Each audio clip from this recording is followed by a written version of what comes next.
Il y a quelque temps, nous avons eu le privilège d'échanger avec Jacques Delarosière, ancien gouverneur de la Banque de France, ancien directeur du FMI. Une voix rare, lucide et profondément préoccupée par l'époque que nous traversons. Au cœur de notre échange intense, il a souligné une dérive inquiétante, celle d'un monde où l'esprit critique recule, étouffé par une propagande et un narratif hégémonique, relayés sans nuance par des médias trop souvent alignés sur certains intérêts économiques ou politiques. Mais ce n'est pas tout. Ce qui l'inquiète, et nous avec lui, c'est l'effondrement du niveau de notre classe politique. Une génération de gestionnaires sans vision, obsédés par leur réélection ou leur prébande, mais incapables de penser au bien commun sur le long terme. Des hommes d'État, il n'en reste plus. De Gaulle, Mendès France, Barre, Seguin. Ces figures semblent appartenir presque à l'histoire d'une autre civilisation. Celle où la parole engageait, où la fonction imposait de la compétence et de la hauteur. Aujourd'hui, le spectacle a remplacé la politique, le narratif, l'inspiration. La médiocrité gouverne. Et dans ce brouillard, il est urgent de réapprendre à penser par soi-même, à questionner, à critiquer, pour ne pas sombrer.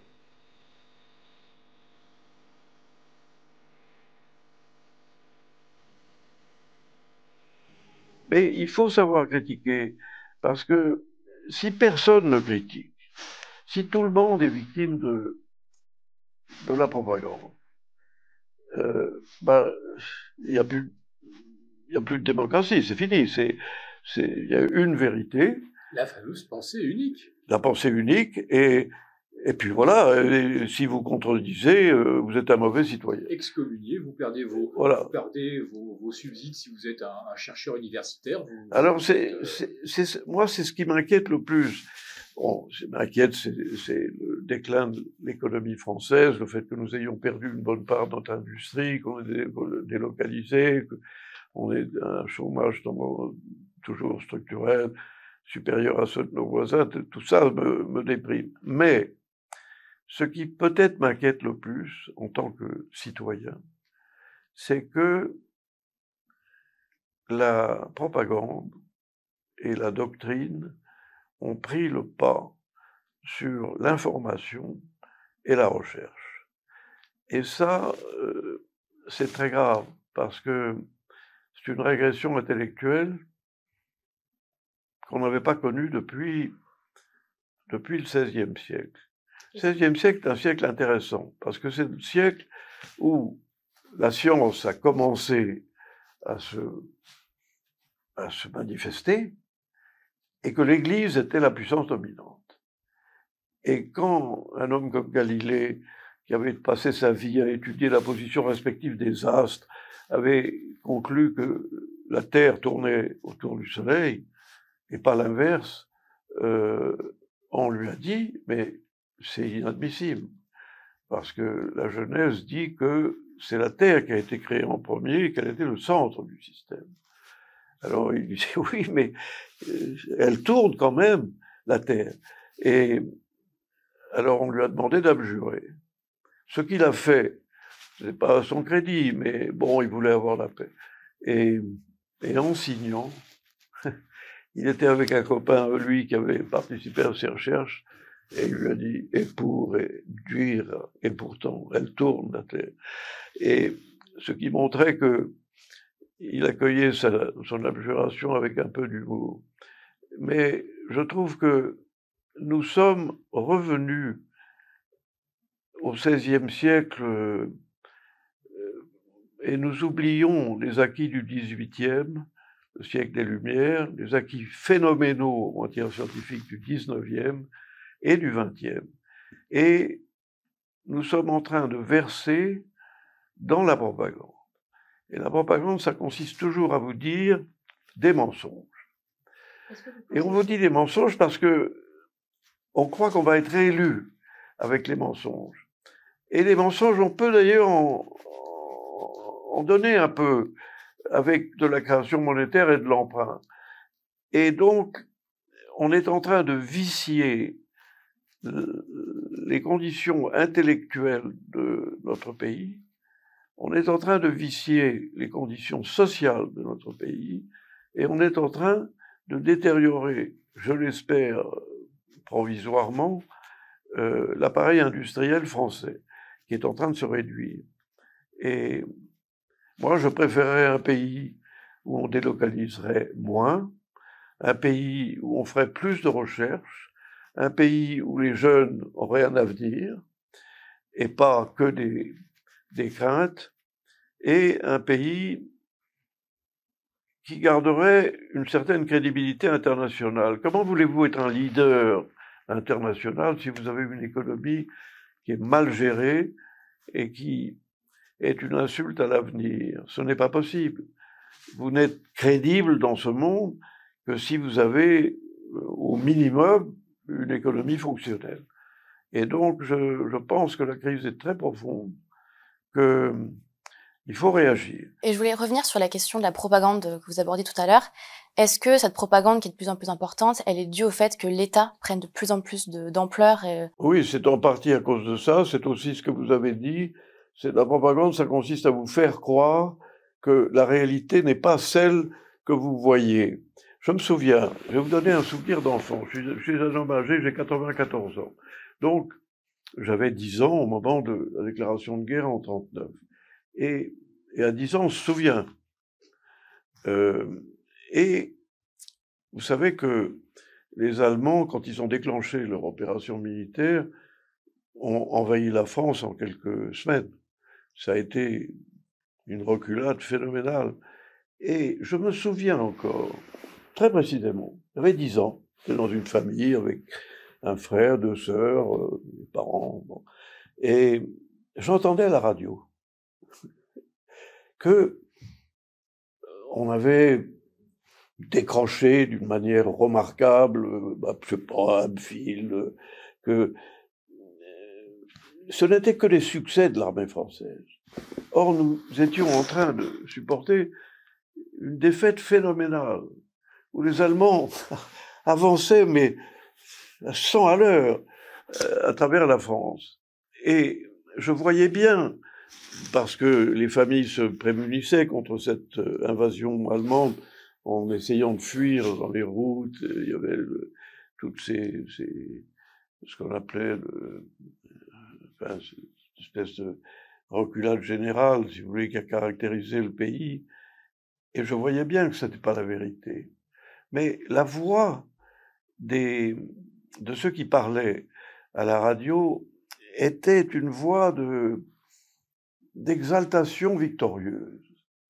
Et j'ai compris, à l'âge de 10 ans, qu'il fallait établir une différence entre ce qu'on racontait à la radio et la vérité. Et ça m'a jamais quitté, cette histoire. Parce que cette supercherie qui consistait, à partir de mai 39, juin 39, 40, je veux dire, c'est quand les Allemands ont vraiment fait la guerre, c'était en 40. La supercherie qui consistait à dire que c'était nous qui gagnions sur le terrain m'a frappé comme quelque chose d'inacceptable. Je me suis dit, mais pourquoi est-ce qu'on raconte ça? Il faut dire la vérité. Il faut dire que les Allemands sont en train de marcher vers Bordeaux. Et ça m'a jamais quitté. Et donc, je déteste la propagande. Je n'ai de respect que pour l'information qui a été l'objet d'une recherche, d'une vérification des faits. Et donc, je ne suis pas à l'aise dans la démocratie dans laquelle je vis aujourd'hui, parce que je n'ai pas le sentiment que dans les palais ministériels, on me raconte la vérité. Et nous l'avons dit pendant nos 2 heures d'entretien, ce n'est pas la vérité qu'on nous a racontée. C'est une autre histoire. Et et c'est une histoire qui malheureusement est fallacieuse, repose sur des fondements théoriques nuls. Cette théorie dont vous avez parlé de l'endettement illimité est une théorie totalement fausse, qu'on n'aurait jamais même pu commenter tellement elle est érodée. Et donc, je trouve qu'il y a beaucoup de propagande dans notre pays, pas assez d'informations réfléchies et basées sur des faits, et que, en fin de compte, les gens qui sont vraiment respectables, ce sont des gens qui agissent. Ce sont des gens qui ne savent pas tout. Ce sont des gens qui savent qu'ils ne savent pas tout. Ce sont des gens qui sont un tout petit peu modestes quand ils avancent et qui disent « voilà ce que je vous propose de faire, je ne suis pas sûr d'avoir la vérité avec moi, mais je pense que dans les situations présentes, c'est ce qu'il faut faire. » Si on a ces 4 qualités, ne pas savoir, savoir qu'on ne sait pas tout, choisir ce que l'on sait ou que l'on croit savoir, et y ajouter un grain de modestie, je pense qu'on serait dans un pays plus confortable que nous ne le sommes aujourd'hui. Parce qu'on nous débite la conception de Voltaire dans Candide, c'est-à-dire que tout va pour le mieux dans le meilleur des mondes, alors que nous savons dans la rue que ce n'est pas vrai. Et je pense qu'on gagnerait en paix sociale, en respect mutuel, si on avait les qualités que j'indique, qui sont des qualités un peu modestes, mais qui sont faisables. Voilà. Alors, peut-être un dernier mot sur l'optimisme ou le pessimisme qui se dégage de mes propos. Mes propos sont évidemment axés sur la dénonciation d'erreurs. Et là aussi, je dois prendre une position modeste parce que je ne suis pas absolument sûr d'avoir raison sur tout. Et probablement, je suis sûr de ne pas avoir raison sur tout. Mais on fait ce qu'on peut. La chose que je voulais dire, c'est que c'est pas désespéré, malgré l'ampleur des erreurs. Parce que c'est quoi de changer la donne? C'est d'abord, en matière de politique monétaire, puisque c'est celle que j'ai étudiée le plus, c'est de décider qu'on va désormais marcher sur ses pieds au lieu de marcher sur sa tête. Et ce que je dis n'est pas une boutade. Ce que je dis est la vérité. On marche sur la tête depuis 15 ans en matière de politique monétaire. Et il faut la modestie, le bon sens, le réalisme, de dire non, on va changer, on va se mettre sur nos jambes et on va marcher avec les pieds. Vous n'avez encore personne de vraiment responsable dans les banques centrales qui disent ça. Certes, ils relèvent les taux d'intérêt, parce qu'ils sont obligés de les relever à cause de l'inflation, ce qui est l'hommage du vice à la vertu. Parce que s'ils relèvent les taux d'intérêt pour briser l'inflation, c'est qu'ils reconnaissent qu'ayant baissé les taux d'intérêt, ils ont favorisé l'inflation. Donc il y a une contradiction inhérente. Mais cette contradiction, jamais ils ne l'accepteront. Mais elle est là, et les gens qui regardent doivent le comprendre. Donc, je pense qu'il faut décider qu'on va faire des choses de bon sens, que l'argent n'égale pas zéro. L'argent a une valeur. L'argent, c'est comme un produit. Ça permet d'acheter des choses, donc ça a de la valeur. Et cette valeur, il ne faut pas la fixer vous-même, messieurs les banquiers centraux. Il faut qu'elle soit fixée par le marché. Et la troisième chose que je pense, c'est qu'on a laissé dériver les comptes publics d'une manière catastrophique. Et qu'on peut probablement pas marcher sur les pieds, c'est-à-dire faire les 2 premières choses que j'ai dites, si on ne revisite pas les budgets. Parce que c'est pas normal. Nous avons un déficit budgétaire qui fait plus de 4% du produit intérieur brut. un simple petit calcul au dos d'une enveloppe vous montre que le phénomène de boule de neige sur la dette publique est irrattrapable si vous faites ça. Même un économiste comme Blanchard, qui Dieu sait a favorisé la politique que nous dénonçons aujourd'hui, il dit aujourd'hui qu'il faut maintenant avoir des excédents primaires, c'est-à-dire des excédents calculés sans l'incidence du taux d'intérêt, pour commencer à stabiliser puis à réduire le montant de la dette publique. Et donc il faut accepter de revisiter le budget et je vous assure que si on faisait l'exercice que font les pays scandinaves tous les ans, qui consiste à prendre des budgets ministère par ministère, feuille à feuille, article par article, et à se poser à chaque fois la question, si c'était à recommencer aujourd'hui, est-ce que je ferais ça? Dans 99% des fois, ils disent non, on ne le ferait pas de la même manière. Et je ne vois pas pourquoi nous ne nous prêtons pas à cet exercice que la Cour des comptes serait parfaitement capable de réaliser et d'en tirer les leçons. Il ne s'agit pas du tout de faire la révolution publique, de mettre tout le monde dans la rue, de fermer les hôpitaux, etc. Pas du tout, c'est le contraire. Il faut sortir du budget des strates de dépenses que l'on reporte religieusement d'année en année et sur lesquelles on ne pose pas la question scandinave, c'est est-ce que c'est valable? Et ils savent quand même qu'ils le font pour une raison en Europe, c'est acheter la paix sociale.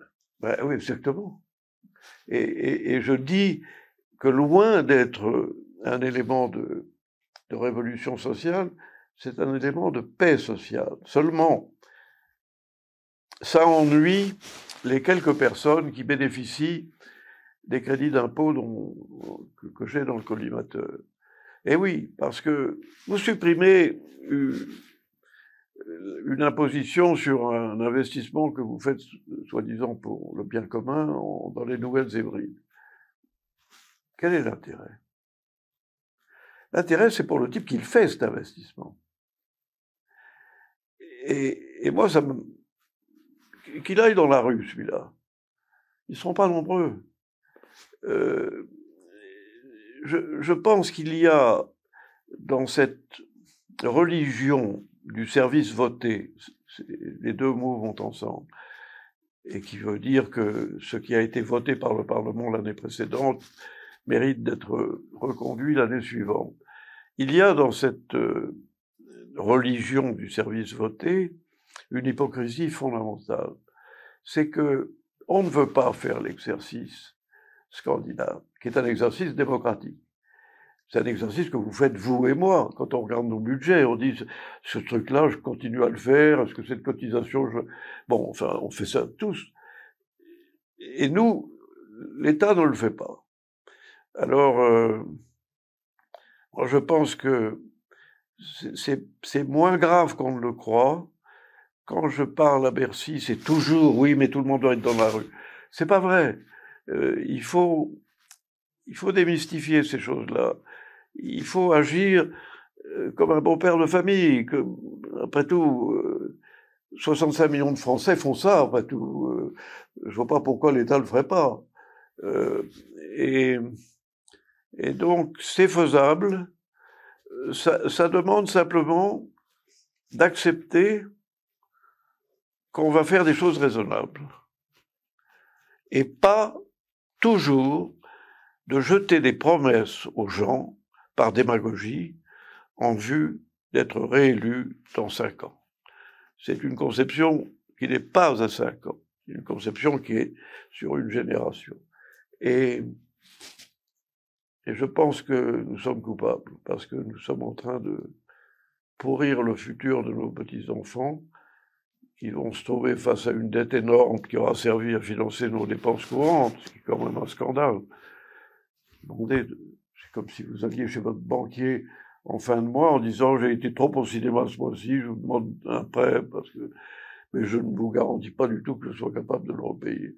Il vous rirait au nez, vous n'auriez même pas la possibilité de finir votre première phrase. Et l'État, c'est ce qu'il fait. Alors, moi je suis pour un État qui fait ce qu'on fait nous, qui raisonne, qui sache distinguer le bon grain de l'ivraie, comme disait l'autre. Et Philippe, vous pensez qu'on pourrait retrouver le droit chemin, justement en trouvant peut-être le retour à la démocratie, finalement à voter contre des budgets qui sont pas forcément équilibrés, retrouver un peu cette démocratie, et donc... On partirait pour 1 heure de débat, puis je voudrais laisser le dernier mot à Jacques.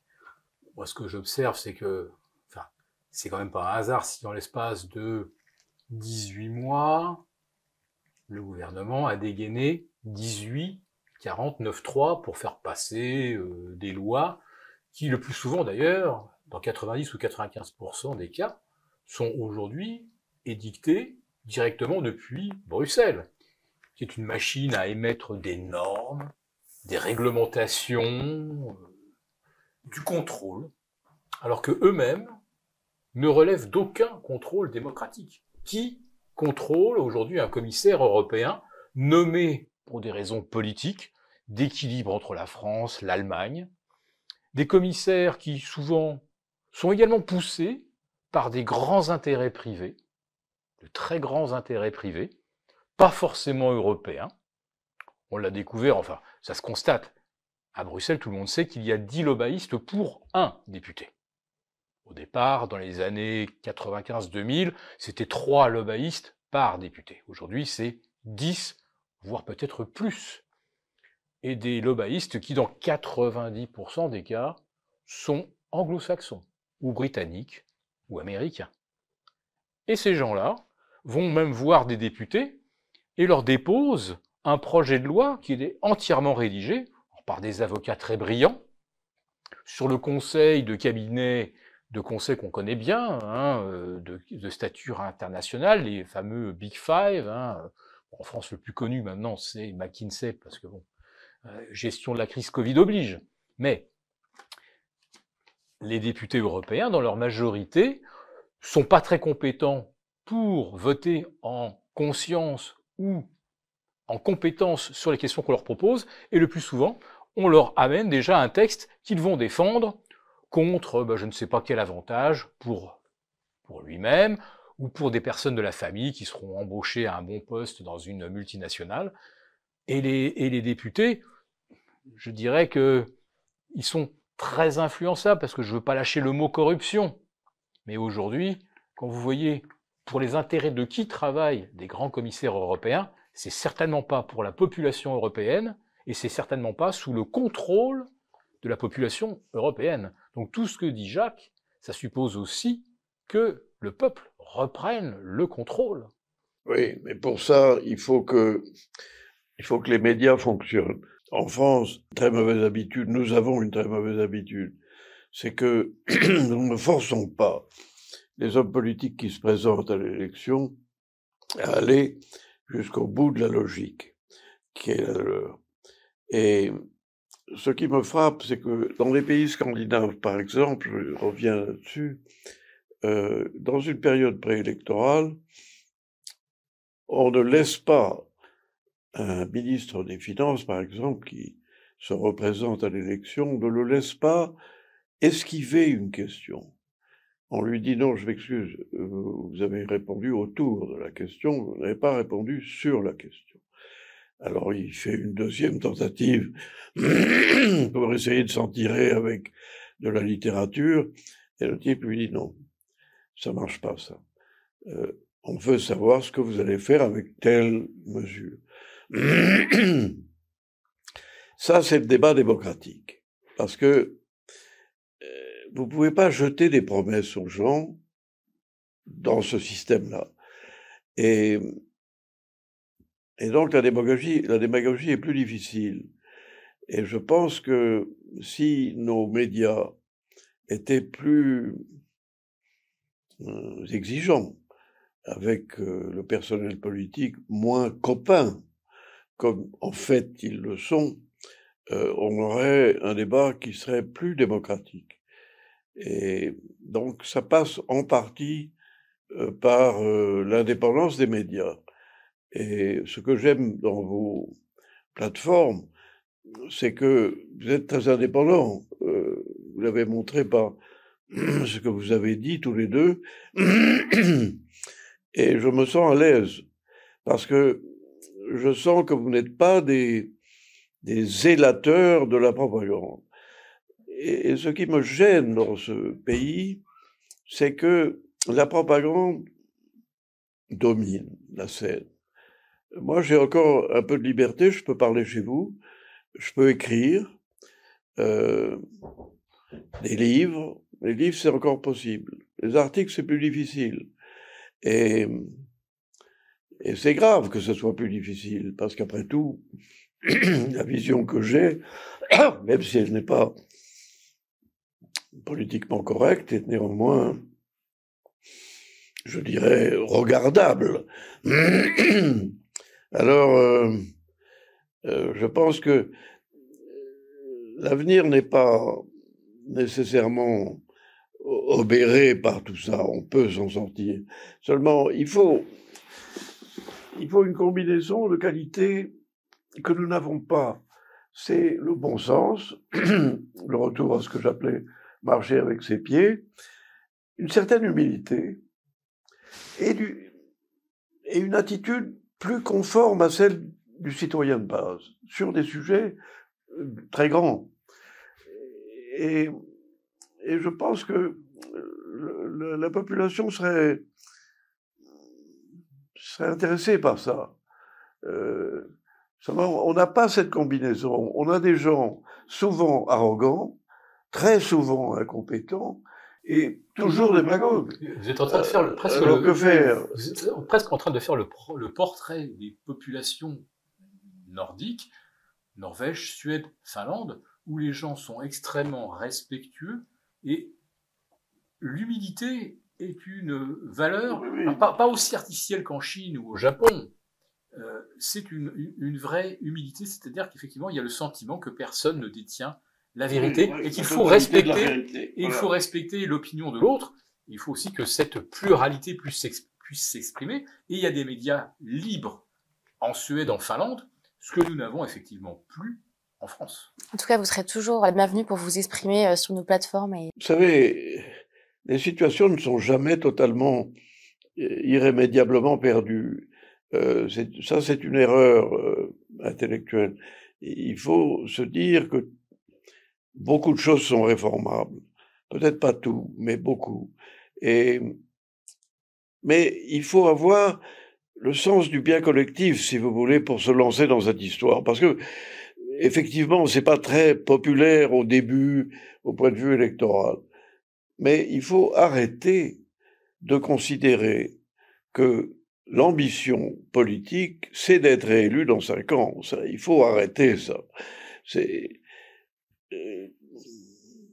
y avait un grand homme politique italien qui avait résisté au fascisme et qui disait il y a 2 catégories d'hommes politiques. Il y a les politiciens qui veulent être réélus dans 5 ans, et puis il y a les hommes d'État qui réfléchissent à 25, 50 ans. Et c'est ceux-là dont on a besoin dans les périodes difficiles. Et malheureusement, ceux-là ne sont pas très, très fréquents. Ils se bousculent pas au portillon. Mais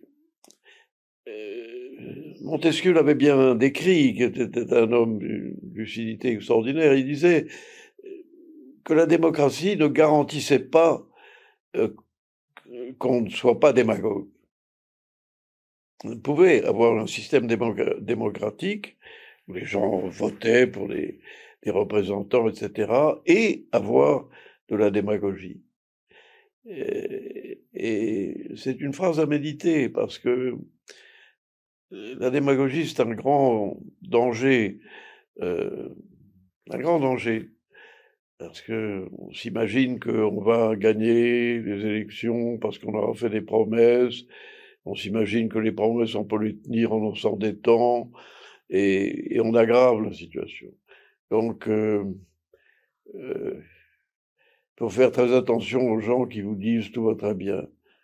Et Et puis, il faut mettre du bon sens dans le système.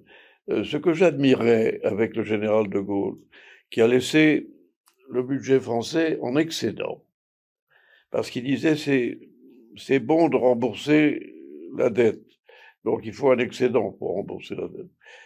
Alors, il l'a fait parce qu'il avait une vue un peu militaire des choses. Il disait, mais non, mais un budget, c'est élémentaire, les recettes doivent être égales aux dépenses.